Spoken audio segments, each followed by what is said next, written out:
Karibu popote pale ulipo katika kaunti zote 47, tuandamani hadi tamati.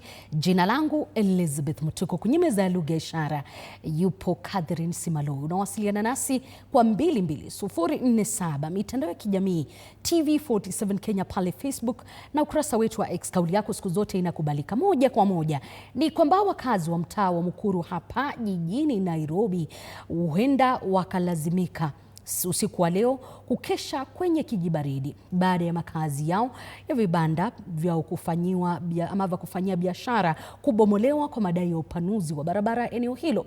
Jaribio la gavana wa Nairobi Johnson Sakaja kusitisha shughuli ya ubomozi, ulinzi mkali wa vitoa machozi ulitolewa. Mwandishi wetu Mwaluse Meshak alikuwepo kwenye rabsha hizo na kutuandalia taarifa ifuatayo.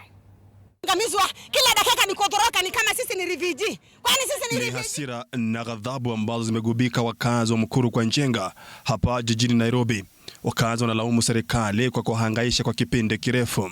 Leo alfajiri, wakazi hawa wameamushwa na kelele za trekta baada ya kuvamia makazi haya na vibanda leo Jumanne. Mvutano ukazuka kati ya maafisa wa polisi na wakazi wa Mukuru. Ikawa ni nipe nikupe kati ya wakazi wa Mukuru kwa Njenga na maafisa wa polisi ambao walikuwa wametuma sehemu hii kushika doria kipindi cha shughuli hiyo. Mimi niteseke na niko nchi yangu, kwa nini nilie? Na nimekaa hapa, hii ndio mji wangu, hapa ndio nimelelewa. Wakazi hawa wanadai kuhangaishwa na serikali mara kwa mara kwa kubomolewa makazi na kutaka viongozi wa eneo hili na serikali kuingilia kati na kuwatafutia suluhu ya kudumu. Last time they did the same without the notice. Leo wamerudia hii kisa.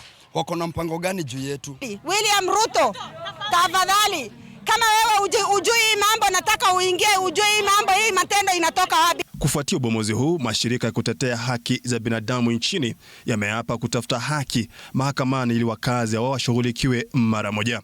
Enough is enough already. Yes. So tunakataa na tunalani hii kazi ambayo imetendeka hapa na tunasema tunaenda kotini. Mtetezi wa haki za binadamu wa Vocal Africa, Hussein Khalid, amedai kuwa mahakama ilikuwa imetoa amri kusitisha ubomozi wa aina yoyote eneo hili. What we are seeing here today is deeply unfortunate, regrettable, and something that could have been prevented. Yes. It was not necessary. Because we can't do this to our people.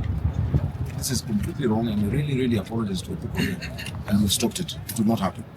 Sasa wakazi hawa huenda baadhi yao wakalazimika kukesha kwenye kijibaridi usiku huu.